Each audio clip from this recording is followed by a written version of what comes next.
Hello à tous, j'espère que tout le monde va bien. Aujourd'hui, je vais vous montrer comment on a aidé une boutique e-commerce à atteindre plus de 7 millions de chiffre d'affaires par mois.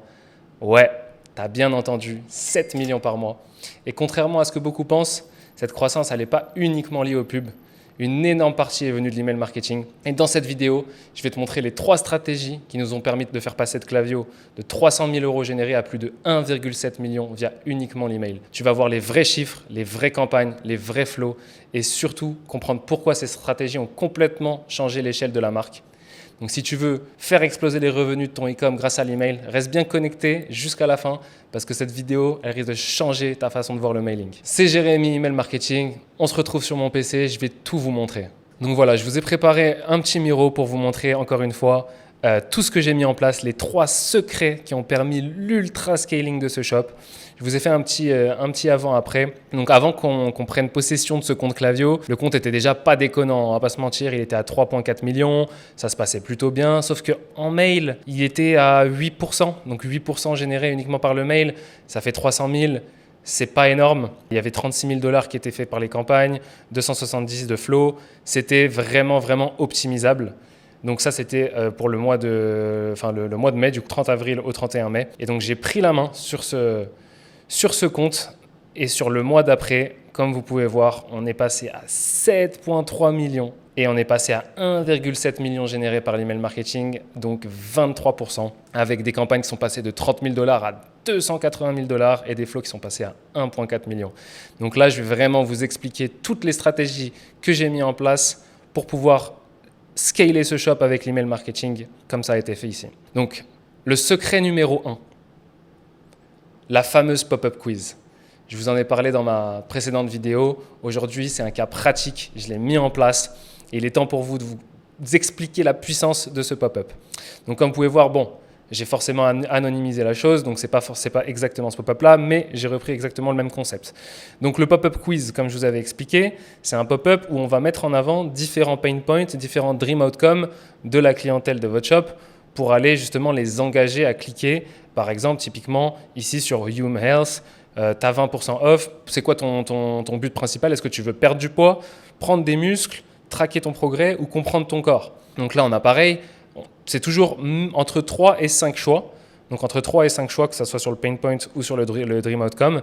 Mais c'est toujours à peu près la même chose, ce qui va permettre du coup au client de se sentir directement visé. C'est-à-dire que si moi je suis là, je veux prendre du muscle, je veux devenir balèze. Je me dis, tu sais quoi, je veux gain muscle. Je vais cliquer ici et du coup directement, moi dans ma tête, je vais me dire, ok, donc là il comprend ce que je veux, il va sûrement me rediriger vers quelque chose qui est plus proche de ce que moi j'ai envie de faire. Et c'est exactement ce qui va se passer. Donc grâce en fait à cette pop-up, on va définir des segments par pain point, en tout cas par choix ici, qui sont ici. Donc là, je les ai floutés forcément, mais voilà, des segments qui vont nous permettre déjà de voir, et même c'est ultra intéressant pour le cold, parce que là, vous pouvez clairement voir combien de personnes cliquent le plus sur quel choix. Donc là, typiquement, on a 48 000 profils, 42 000 profils et 23 000.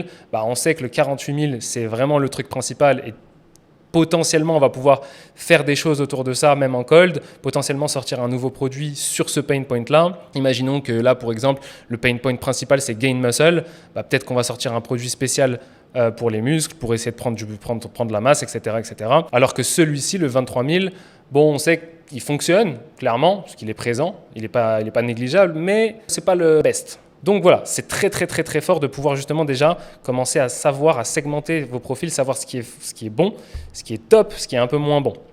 Derrière, en fait, ce qui se passe avec ça, c'est qu'à partir du moment où vous avez ces segments, donc déjà la pop-up, là je vous mets un petit screen de la pop-up en question que moi j'ai mis en place sur les 30 derniers jours, qui a fait 15% d'opt-in sur presque 1 million de views de forme, ce qui est énorme, c'est énorme, ça veut dire qu'on a embasé 135 000 profils en un mois, je ne sais pas si vous vous rendez compte, une base mail, plus 135 000 profils en un mois, c'est du tout neuf. Donc les règles pour le pop-up quiz, donc c'est comme je vous ai dit de 3 à 5 choix maximum.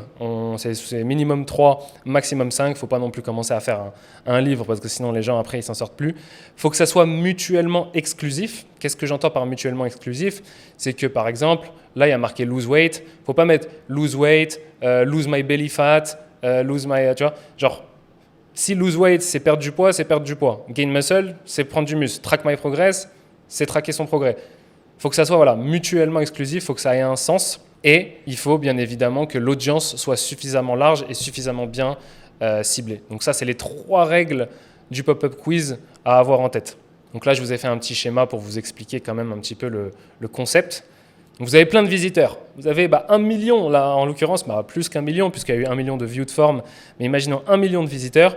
Donc ils arrivent dans la pop-up. Il n'y a pas tout le monde qui va arriver, mais théoriquement, si vous avez une bonne pop-up, il y a peut-être 15% de ces 1 million qui vont opt-in et qui vont vous créer une base mail. Et si la pop-up est bonne et qu'elle a atteint ces chiffres-là, la base mail, du coup, elle grossit. On en base. Et derrière, en fait, c'est ce qui va permettre à vos 2 piliers de l'email, parce que concrètement, les piliers de l'email, c'est les campagnes et les flows, ça va permettre de booster les campagnes et les flows. Au plus on a de profils, au plus c'est des hot leads, au plus ils sont chauds, au plus les campagnes vont performer, au plus les flows vont performer, et donc forcément vos revenus vont être boostés. Là, petit schéma pour vous expliquer, mais c'est un peu ça. Une mauvaise pop-up, on a un socle, il est un peu bancal, il manque de vitamines, les piliers, ils sont là, on ne les aime pas. Un bon pop-up, socle stable, pilier stable, tu es prêt à faire des sous, concrètement. Donc vraiment, c'est ultra, ultra important à ne pas sous-estimer. Ça, c'est le secret numéro 1. Le secret numéro 1, c'est cette pop-up quiz qui a fait en sorte de overperform sur les 2 autres secrets que je vais vous montrer tout de suite. Le deuxième secret, ça va être la diversité des campagnes. Donc là, je t'ai mis 2 petits screens pour te montrer déjà la différence de l'email performance durant les 30 derniers jours à partir du moment où on a pris en main le compte. Donc comme tu peux voir, tout est en flèche, tout est au vert. Là, il y a un petit summary pour te montrer que sur les derniers 30 jours, il y a eu plus 507% de conversion sur les campagnes comparé au mois précédent. Et forcément, le nombre de profils ici qui a extrêmement augmenté, notamment dû à la pop-up. Donc ça, c'est exceptionnel. Et là, en fait, je t'ai mis un screen des campagnes et de leur performance. Donc j'ai fait un avant-après. Donc avant, ce qu'on avait, on avait une très grosse base mail aussi, mais on avait des campagnes avec un open rate 28%, 16%, 44% de temps en temps, 28, 25, 26, 25. Pas top. Click rate 0,40, 0,50, 0,60, pas top. Donc forcément, ce qui en générait derrière, donc le placed order était plutôt faible. À partir du moment où j'ai pris la main et que j'ai mis en place justement ces segmentations grâce à la pop-up quiz, là, comme tu peux voir, ça n'a plus rien à voir. Donc l'open rate a fait 1x2 concrètement. On est passé de moyenne de 25% à moyenne de 48-50%. Le click rate, il a fait un x2 voire x3, 1,50, 1,54, 1,65, 1,89, voilà. Et forcément, du coup, les campagnes, elles commencent à faire très mal. Donc au début, forcément, ça démarre sur un segment engagé 30 jours, on se la joue tranquille. 13 000, 17 000, 18 000, 11 000. Et puis petit à petit, on en base, la base mail est grossie, et bam, on commence à atteindre des 31 000, même plus. Forcément aussi, la délivrabilité joue un très grand rôle, parce qu'en fait, moi, quand j'ai pris le compte en main, la délivrabilité était très basse. Elle était à 44. Donc 44, pour vous expliquer, c'est si tu envoies un mail à 100 000 personnes, et qu'il a 44 de score de délivrabilité, il y a la moitié des gens qui vont recevoir le mail. Concrètement, c'est ça. Donc c'est affreux. Donc forcément, 44 de délivrabilité, le rôle, c'était de remonter ça. Donc on l'a remonté à 80, ce qui est vraiment pas négligeable, parce que du coup, sur les campagnes, ça se ressent. Les gens reçoivent bien les mails, ça passe pas en spam, ça passe pas en promotion, et donc du coup, on commence à claquer des campagnes à 31 balles. 31 000 par campagne, ça commence à être juteux. Faut le dire. Donc voilà, c'est un peu de délivrabilité, c'est beaucoup de délivrabilité, c'est de la bonne segmentation, et donc c'est des bons angles marketing sur les campagnes. Et surtout, ce que je veux vous montrer, c'est donc la variation des campagnes et les bots secrètes que moi j'ai utilisées pour ce compte-là, donc qui est quand même énorme. Donc il fallait forcément faire de la variété, pas target tout le monde tout le temps, et essayer d'aller attaquer des gens de différentes manières avec différents types de campagnes. Donc là, j'ai fait un petit schéma. Segmentation donc par pain point. Donc ça, c'est comme on l'a vu grâce à la pop-up. Les campagnes variées. Donc les campagnes, ça, je vais y venir. Crédit, storytelling, événementiel, bots secrètes. Ça, je vais vous expliquer ça tout de suite. Et donc forcément, la bonne délivrabilité qui fait qu'aujourd'hui, on arrive à ces chiffres-là en campagne. Donc là, Je vous explique les secrets que j'ai utilisés en campagne sur ce compte. J'ai utilisé encore pas mal d'autres choses, mais déjà celles-ci, je voudrais vous les expliquer. Donc, il y a plusieurs manières de faire des plain text. Les plain text, c'est simplement des campagnes où il va avoir ni de header, ni de footer. Ça va être un texte. Forcément, c'est beaucoup plus parlant des fois parce que tu peux faire un message du fondateur, la personne se sent directement concernée, elle se dit « Ok, là, je reçois vraiment un mail, limite, c'est un humain qui m'écrit, c'est pas un shop qui m'écrit, c'est un humain. » Donc là, je vous explique les différentes techniques. La première technique, c'est la campagne que j'appelle conversationnelle. Où en fait, ce qui va se passer, c'est que vous allez fake une conversation entre le founder et un client. Donc là, typiquement, par exemple, Hello Alexia, les Fresh Days marchent vraiment bien, le pack à moins 50%, machin. Avec la livraison gratuite en plus, les commandes explosent depuis le lancement, on sait jusqu'à quand on maintient l'offre. Et en fait, là, on va avoir une réponse. Hello Julie, pas encore de date fixe, mais ça ne va pas durer éternellement, on verra selon le stock, mais à ce rythme, 3 petits points. On va faire une fausse conversation entre le founder et une cliente pour justement pousser à l'achat de manière très naturelle, très personnelle. Ça, c'est une technique qui marche super bien. Deuxième technique qui marche super bien, les crédits. Retenez-la bien celle-là parce que celle-là, elle est banger. En gros, au lieu de donner un code promo, de dire ouais, vous avez moins 10%, moins 20%, moins 15% sur votre... On va tourner ça d'une autre manière. On va dire que vous avez eu un petit problème sur votre code précédemment, il vous reste 5 € de crédit sur votre commande, n'hésitez pas à aller les chercher, ils sont dispo jusqu'à minuit. Ou, encore mieux, il vous reste 5,13 €. Un truc très, donc plain text, très personnel. Typiquement là, c'est un très bon exemple. Vous avez toujours 6,49 € de crédit non réclamé. Bonjour, nous avons remarqué que vous avez encore 6,49 € de crédit disponibles sur votre compte et vous les avez peut-être oubliés. Ces crédits sont valables des 30 € d'achat. Vous n'êtes pas obligé de mettre des 30 € d'achat. Vous pouvez simplement aussi dire qu'il y a 6,49 € de crédit ou 5,12 ou 2,13, ce que vous voulez, de dispo. Attention, ça expire à 23h59, donc un peu de FOMO, un code promo et boum. Et en fait, le truc, c'est que c'est un code promo en soi. C'est un code promo. Mais c'est amené d'une manière différente et dans la tête des gens, c'est pas pareil. C'est pas pareil. Entre t'as moins 10% ou mais t'as oublié 7 € là sur ton panier, t'as oublié 7 € sur ta commande. La personne, elle va se dire ah ouais, j'ai oublié 7 €, mais attends, je vais aller checker. Donc ça, technique de ouf, les gars. Je vous le dis, technique de ouf, retenez-la bien. Et la refund, celle-ci aussi, attention à celle-là. En gros, ce qu'on va faire avec la refund, ça va être aussi un plain text. On va dire que sur les prochaines personnes qui commandent, on va choisir 3 personnes au hasard qui seront remboursées sur leur commande. Voilà, tout simplement. Donc, vous avez les personnes qui commandent dans les prochaines 24 heures ou les prochaines 10 heures ou les prochaines 15 heures, ce que vous voulez. Il y en a 3 qui seront tirés au sort et qui auront un remboursement complet. Donc, c'est bête, hein, mais pareil, marketingment parlant, ça achète. Genre, quand vous allez faire ça, ça va acheter. Parce que les gens ils se disent, mais attends, si ça se trouve, je vais passer commande et je vais me faire refund. Incroyable. Bam. Ça passe super bien, ça passe crème. Donc, ces petites techniques-là, vous avez aussi la website offer. Donc là, la website offer, ça va être simplement de mettre en avant l'offre du site, donc le buy one, get one ou ce que vous voulez. C'est bête, mais des fois, un bon plain text bien fait, bien écrit avec l'offre du site, buy one, get one free, et ben ça va passer super bien. Là, c'est pas très bien mis en forme, c'est juste pour vous montrer, vous donner une idée de à quoi ça ressemble. Mais ça fonctionne aussi très bien. Donc ces techniques-là de plain text, retenez-les bien, c'est un sans faute. C'est un sans faute. Après là, il y a aussi forcément des campagnes designées qui rentrent en jeu derrière. Donc là, typiquement, dans le lot de campagne qui a été fait ici, il y a du plain text, il y a du design. Celle-là, par exemple, qui a fait 31 000, c'était un design. Malheureusement, je ne peux pas trop vous montrer pour l'instant le design, mais je ferai une vidéo dessus, une masterclass design, une masterclass copywriting à l'avenir dessus. Comme ça, je vous expliquerai tout ça.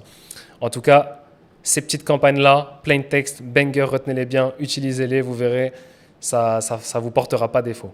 Ce qui nous amène à la troisième botte secrète, les flows. Donc, qu'est-ce qui s'est passé avec les flows sur ces 30 derniers jours? Donc déjà, pareil, un petit summary. il y a eu 500% de conversion en plus sur les flows, grâce notamment à une technique qui était de faire des flows par pain point, donc personnalisé par pain point. Typiquement, là, si on revient sur le quiz, on aurait un flow pour la perte de poids, un flow pour la prise de masse, un flow pour track son progrès et un flow pour understand son body. Et du coup, en segment, grâce à ces segments-là, on va modifier les triggers, donc modifier les déclencheurs et modifier les filtres des flows pour pouvoir arriver sur des flows personnalisés. Donc ça va clairement être beaucoup plus puissant puisque la personne qui veut perdre du poids, elle sera déclenchée dans les flows de perte de poids. La personne qui veut prendre des muscles, elle va être dans ces flows-là.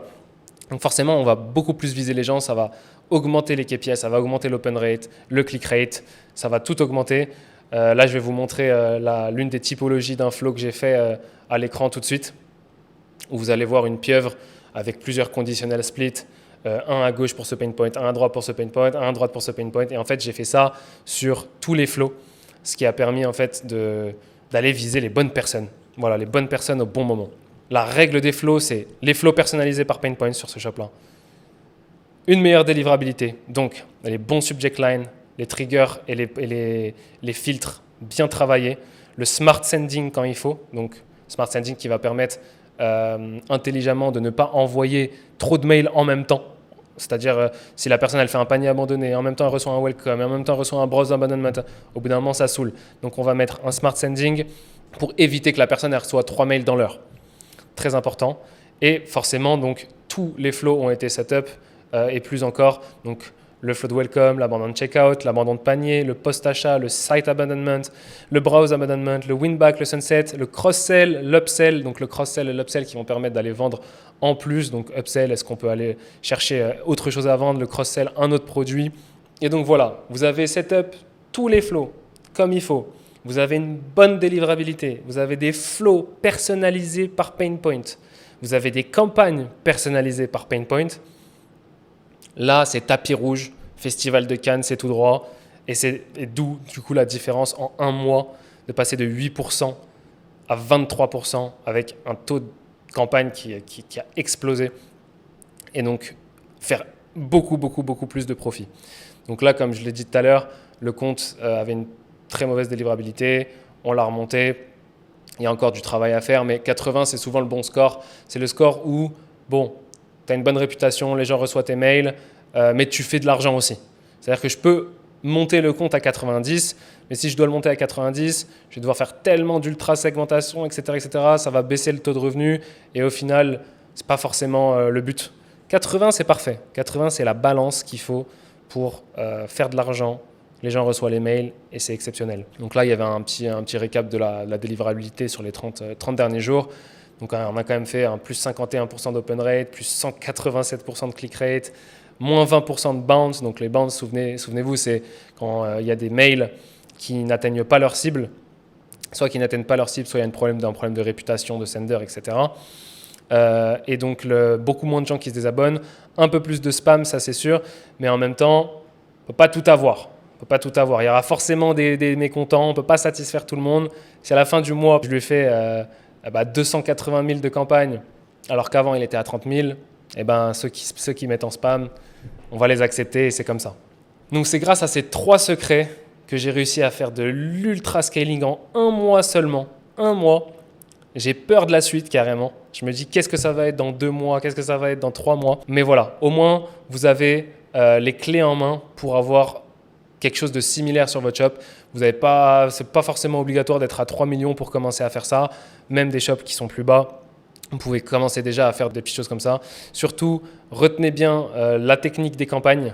Les campagnes plain text, c'est vraiment un banger. Les flows, pareil, donc les flows personnalisés par pain point, c'est un peu plus poussé. Ça va être, je dirais quand même, sur les gens un peu plus avancés. Pas forcément utile de le faire au début. Au début, il vaut mieux faire quelque chose de plus général. On fait le 80-20, quoi.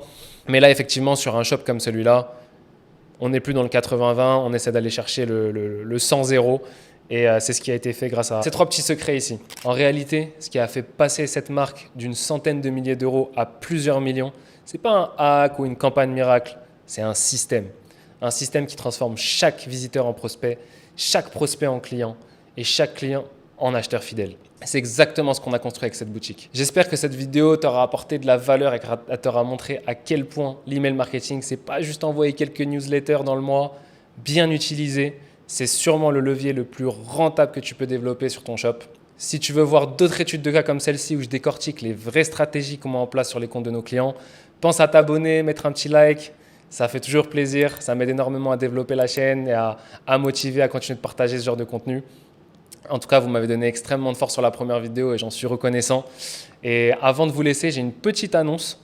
Donc là, pendant tout l'été, je vais offrir des audits Klaviyo 100% gratuits sur les gens qui font minimum 5 KD.